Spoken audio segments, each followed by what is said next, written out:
नमस्कार दोस्तों, मैं प्रभाकर तिवारी स्वागत करता हूं आप सभी लोगों का आपके अपने YouTube channel home class channel में। दोस्तों, आज हम हल करेंगे प्रश्नावली 2.1। तो प्रश्नावली 2.1 को हल करने से पहले आइए हम कुछ बेसिक फार्मूले देख लेते हैं। तो सबसे पहले देखेंगे बहुपद। तो बहुपद में हमें दो प्रकार की राशियां पाई जाती हैं। पहली राशि जो है वो है चर राशि और दूसरी जो है वो है अचर राशि। तो चर राशि में हमें प्राप्त होता है x, y, z या a, b, c dot dot dot.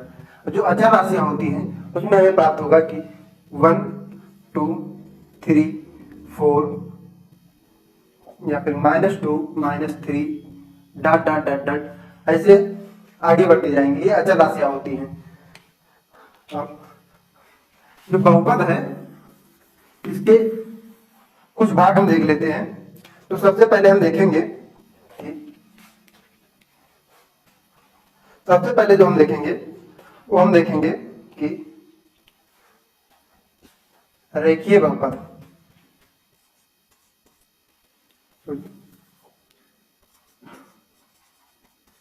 रेखीय बहुपद,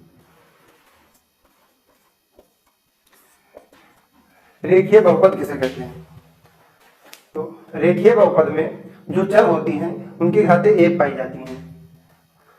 तो आइए इसे लिखते हैं कि जब किसी चर x की घात 1 हो तो उस बहुपद को रेखीय बहुपद कहते हैं। रेखीय बहुपद कहते हैं। फिर जो दूसरा है वो है द्विघात बहुपद। ये पहला हो गया, ये दूसरा द्विघात बहुपद।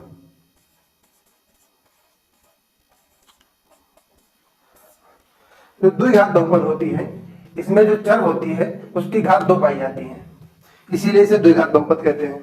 तो किसी चर x की घात 2 हो तो उसे हम द्विघात बहुपद के नाम से जानते हैं।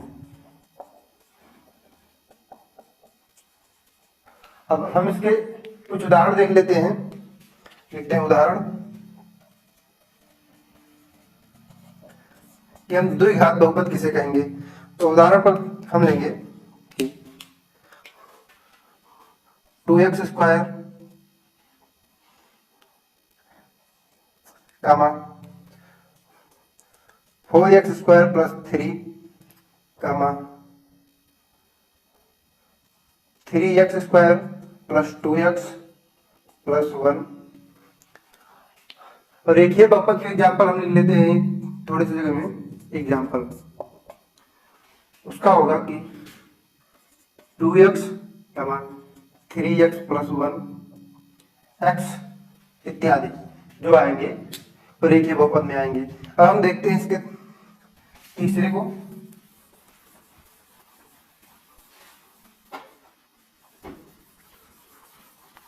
तो जो बहुपद का तीसरा भाग है वो है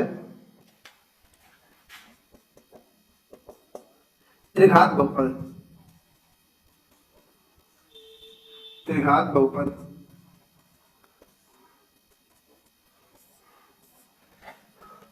तो हम इसके बारे में लिखेंगे।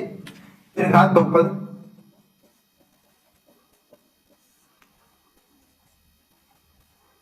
वह बहुपद कहलाते हैं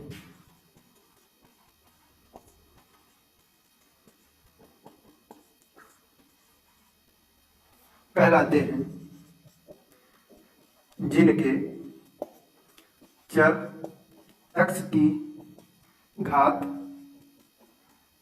3 होती है।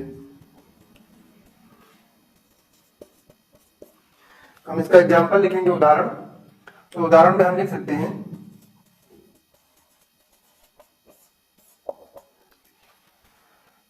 2x³ + 5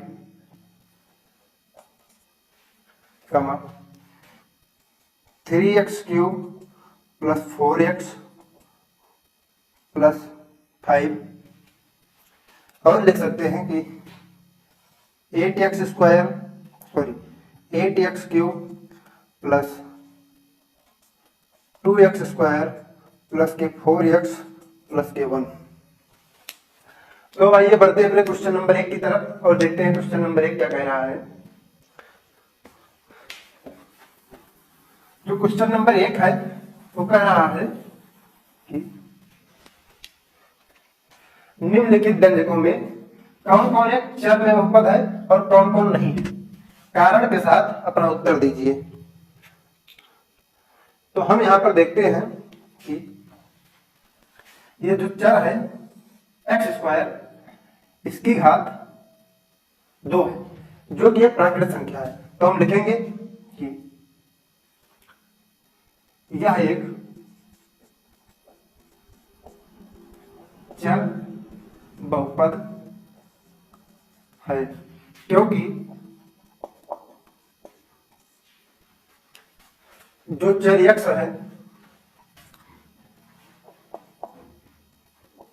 चर x है, उसकी घात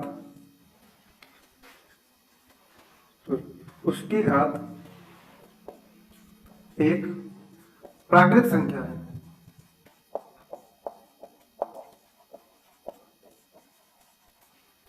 आइए बढ़ते हैं दूसरे की तरफ। दूसरा है कि y² + √2। तो यहां भी जो चर y है उसकी जो पावर है वो एक प्राकृत संख्या है, इसलिए यह भी एक चर बहुपद है। तो यहां पर लिखेंगे कि यह एक चर बहुपद है,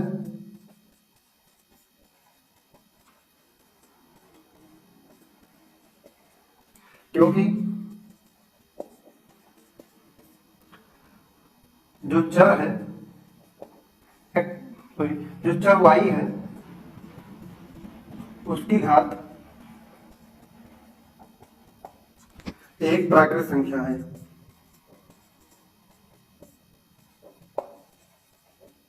एक प्राकृत संख्या है। आइए बढ़ते हैं तीसरे पर और हल करते हैं इसे। तीसरा कह रहा है कि अगर 3√t + t√2 है तो इसे हल करना है। तो हमें यहां पर देखने को मिल रहा है कि 3 है, यहां पर कोई चर नहीं है, तो जो चर है t, इसकी पावर 1/2 है। तो यह एक चर बहुपद नहीं है, क्योंकि यहां जो t है, जो चर है यहाँ t, उसके पावर 1/2 है, तभी तो रूट लगा है। रूट का मान होता है 1/2। तो यहाँ जो t है उसकी पावर 1/2 है, इसलिए यह एक चर बहुपद नहीं है। तो लिखेंगे यह एक चर बहुपद नहीं है। क्यों नहीं है? क्योंकि जो चर t है उसकी पावर, उसकी घात 1/2 है, 1/2 है, जो कि एक प्राकृत संख्या नहीं है। आइए बढ़ते हैं क्वेश्चन नंबर 4 की तरफ और इसे हल करते हैं। तो क्वेश्चन नंबर 4 है कि y + 2/y। तो यहां पर जो चर है उसकी घात कोई नहीं है, एक मान लेते हैं। तो यहां पर जो चर है y, उसकी घात 1। तो आइए इसे लिखते हैं कि यह एक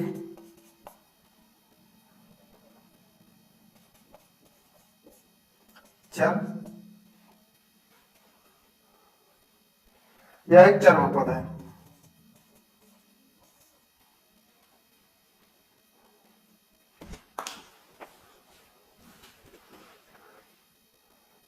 और चौथे में दे रखा है कि y प्लस 2y, तो ये चर है कि ये चर है हमें ज्ञात करना है। तो यहाँ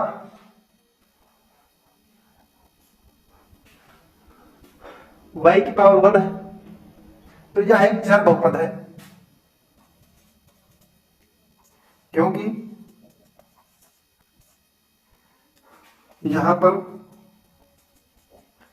चर y की घात 1 प्राकृत संख्या है।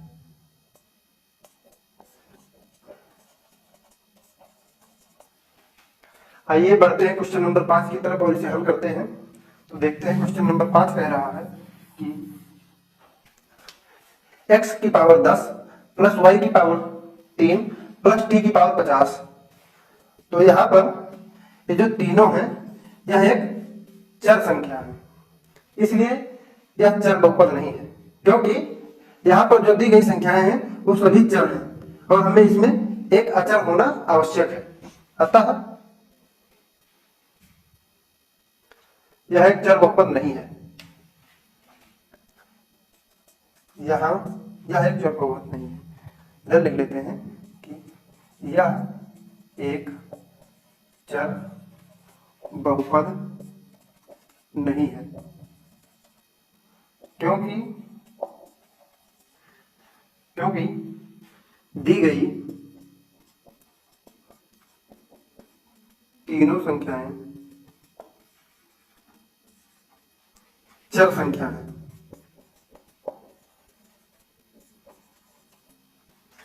और जब यहां तीनों संख्याएं चर हैं तो यह चर बहुपद नहीं है। चर बहुपद का एक मुख्य लक्षण होता है, वो होता है कि x स्क्वायर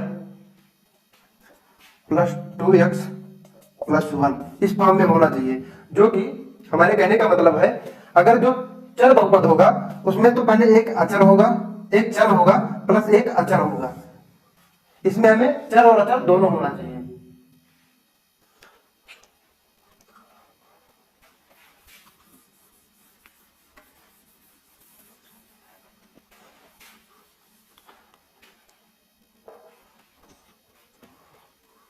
तो दोस्तों आइए बढ़ते हैं अपने क्वेश्चन नंबर 4 की तरफ और देखते हैं क्वेश्चन नंबर 4 क्या कह रहा है। क्वेश्चन नंबर 4 कह रहा है हमारा कि y प्लस 2/y ये एक चर बहुपद है या अचर बहुपद है। तो इसे हल करेंगे हम, तो हमें प्राप्त होगा कि जो ये y है ये एक चर बहुपद है, एक चर है, क्योंकि यहाँ पर y की पावर 1 है और प्लस में 2/y, यह एक चर बहुपद नहीं है। चर बहुपद क्यों नहीं है? क्योंकि हमें चर बहुपद में चाहिए कि जो चर बहुपद होते हैं वो होते हैं x प्लस 1 के फॉर्म में होते हैं, जिसमें हमें एक तो चर होना चाहिए प्लस उसके साथ में एक अचर होना आवश्यक है। इसलिए यह चर बहुपद नहीं है, क्योंकि यहां पर भी अचर है और यहां पर भी अचर है, सॉरी यहां पर भी एक चर है और यहां पर भी एक चर है, इसलिए यह चर बहुपद नहीं है। तो आइए इसे लिखते हैं। तो हम लिखेंगे कि यह एक चर बहुपद नहीं है, क्योंकि दी गई दोनों संख्या चर है। अब आइए बढ़ते हैं क्वेश्चन नंबर 5 की तरफ और हल करते हैं उसे।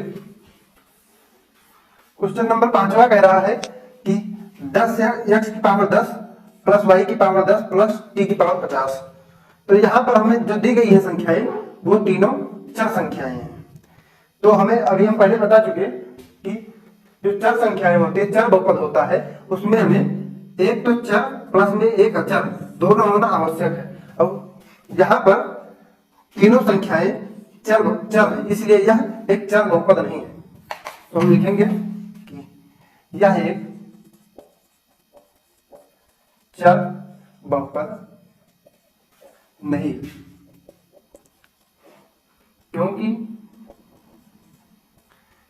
दी गई तीनों संख्या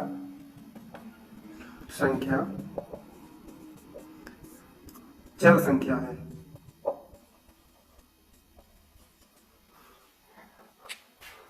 आइए दोस्तों बढ़ते हैं अपने क्वेश्चन नंबर 2 की तरफ। तो दोस्तों आइए देखते हैं क्वेश्चन नंबर 2 क्या कह रहा है। क्वेश्चन नंबर 2 कह रहा है कि निम्नलिखित में से प्रत्येक में एक्स स्क्वायर का गुणांक लिखिए। यहाँ जो हमें संख्याएं दी गई हैं इनमें एक्स स्क्वायर का गुणांक लिखना है। तो हमें देखना है कि एक्स स्क्वायर के पहले इसमें कितने से गुणा किया गया है। तो आइए देखते हैं। तो क्वेश्चन नंबर पहले में हमें देखने को मिल रहा है कि जो यहाँ एक्स स्क्वायर है इसके पहले कोई संख्याएं नहीं है, अतः एक्स स्क्वायर का गुणांक यहाँ पर 1 है। समझ में आया कि अगर यहाँ पर 2x स्क्वायर दिया होता तो यहाँ पर एक्स स्क्वायर का गुणांक 2 होता। हमने यहाँ पर कोई गुणांक नहीं दिया है इसलिए एक्स स्क्वायर का गुणांक 1 है। आइए देखते हैं क्वेश्चन नंबर दूसरा। क्वेश्चन नंबर दूसरे में हमें दिया है कि 2 minus x square plus x cube. तो हमें यहाँ पर देखने को मिल रहा है कि एक्स स्क्वायर का जो गुणांक है वो -1 है, क्योंकि एक्स स्क्वायर के पहले माइनस है और यहाँ पर 1 छिपा रहता है। तो अतः एक्स स्क्वायर का जो गुणांक है वो -1 है। आइए देखते हैं तीसरा क्या कह रहा है। इसमें जो क्वेश्चन नंबर तीसरा है वो कह रहा है कि π/2 एक्स स्क्वायर प्लस एक्स।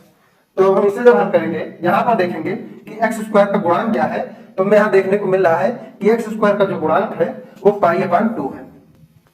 तो हम यहाँ लिखेंगे कि एक्स स्क्वायर का गुणांक π/2 है। यही आंसर हो जाएगा। आइए देखते हैं क्वेश्चन नंबर चौथा। क्वेश्चन नंबर चौथा जो है इसने हमें कहीं भी एक्स स्क्वायर दिया ही नहीं है, अतः जो एक्स स्क्वायर का गुणांक होगा वो शून्य प्राप्त होगा। क्योंकि यहाँ पर दिया गया है कि √2x - 1। तो अगर हमसे पूछा गया होता कि यहाँ पर x का गुणांक क्या है तब तो हम कह सकते थे कि हाँ √2 है, लेकिन हमें पूछा गया है कि एक्स स्क्वायर का गुणांक क्या है। तो एक्स स्क्वायर इस क्वेश्चन में दिया ही नहीं गया है, अतः एक्स स्क्वायर का गुणांक शून्य है। आइए दोस्तों बढ़ते हैं अपने क्वेश्चन नंबर 3 की तरफ और देखते हैं क्वेश्चन नंबर 3 क्या कह रहा है। क्वेश्चन नंबर 3 कह रहा है कि 35 घात के द्विपद का और 100 घात के एक पदी का एक एक उदाहरण दीजिए। तो अभी हम आपको बता चुके कि द्विघात और एक घात क्या होता है। तो हम उदाहरण देंगे तो लिखेंगे यहाँ हल। जब 35 घात के द्विपदी का उदाहरण। अब हम यहां पर लिखेंगे द्विपदी हमें लिखना है तो हम लिख सकते हैं यहां 2x के पावर 35 प्लस के 5 ये लिख सकते हैं, या लिख सकते हैं कि 10x के पावर 35 प्लस 8। ऐसे आप कुछ भी लिख सकते हैं, बस केवल जो यहाँ पर चर है उसकी घात 35 होना चाहिए बस, और वो 2 अंकों का होना चाहिए, एक चर और प्लस में उसके एक अचर होना चाहिए। आइए देखते हैं कि 100 घात के एक पदी का एक उदाहरण। तो यहाँ पर लिखेंगे 100 घात के एक पदी का एक उदाहरण, एक पदी का उदाहरण। तो हम इसका उदाहरण देंगे तो हम लिख सकते हैं 2y के पावर 100, या फिर हम लिख सकते हैं कि 3y का पावर 100, या ऐसे आप कुछ भी लिख सकते हैं, बस जो यहाँ पर चर दिया हो उसके घात 100 होना जरूरी है बस। आइए बढ़ते हैं क्वेश्चन नंबर 4 की तरफ और देखते हैं क्वेश्चन नंबर 4 क्या कह रहा है।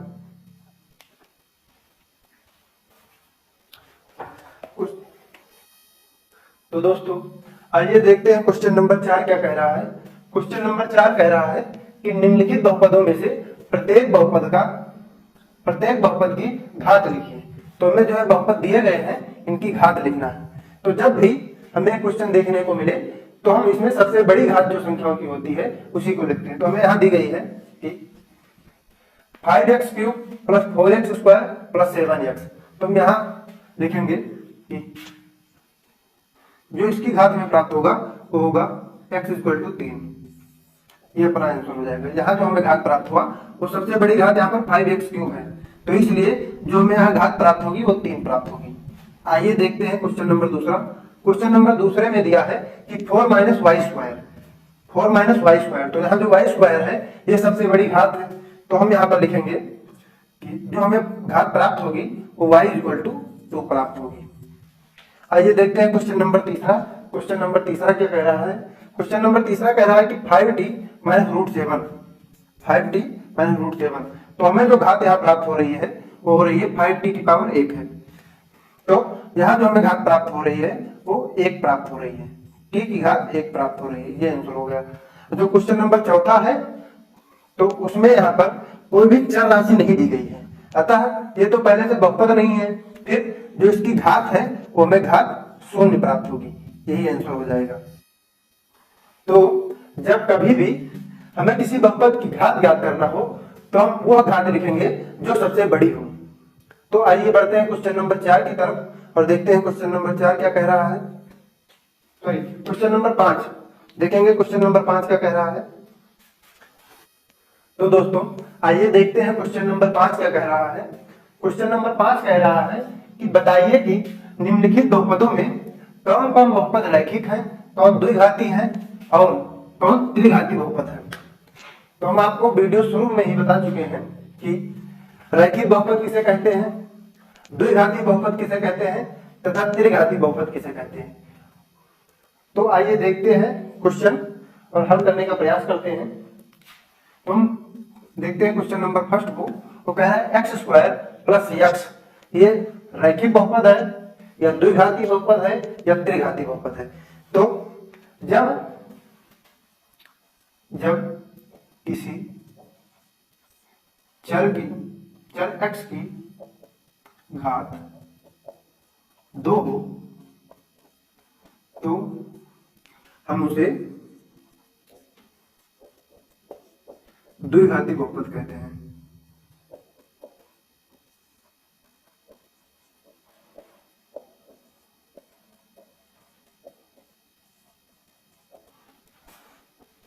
कि जब किसी चर x की घात 2 हो तो हम उसे द्विघाती बहुपद कहते हैं। यहां पर दे रखा है कि x² + x, तो यहां पर जो ये चर x है इसकी घात 2 है, अतः ये द्विघाती बहुपद है। देख लेते हैं द्विघाती बहुपद, द्विघाती बहुपद।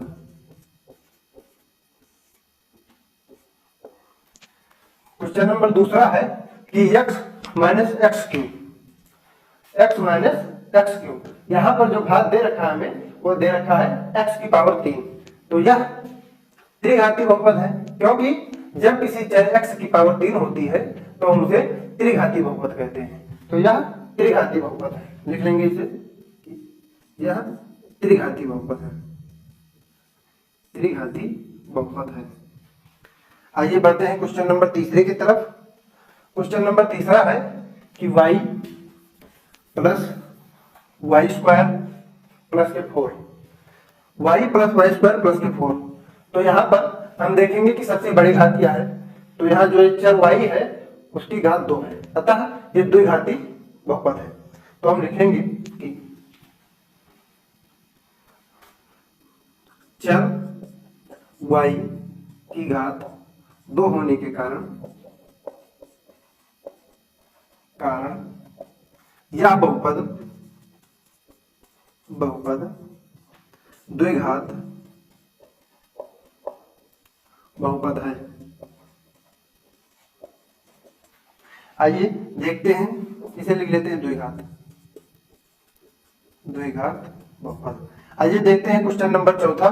क्वेश्चन नंबर चौथे में हमें दे रखा है कि 1 + x, तो 1 + x जब किसी चर राशि x में उसकी घात 1 हो तो उसे हम रैखिक बहुपद कहते हैं। तो यहाँ पर हमें दी गई संख्या जो है वो है 1 + x, यहाँ जो x की पावर है वो 1 है, अतः यह एक रैखिक बहुपद है, रैखिक बहुपद है।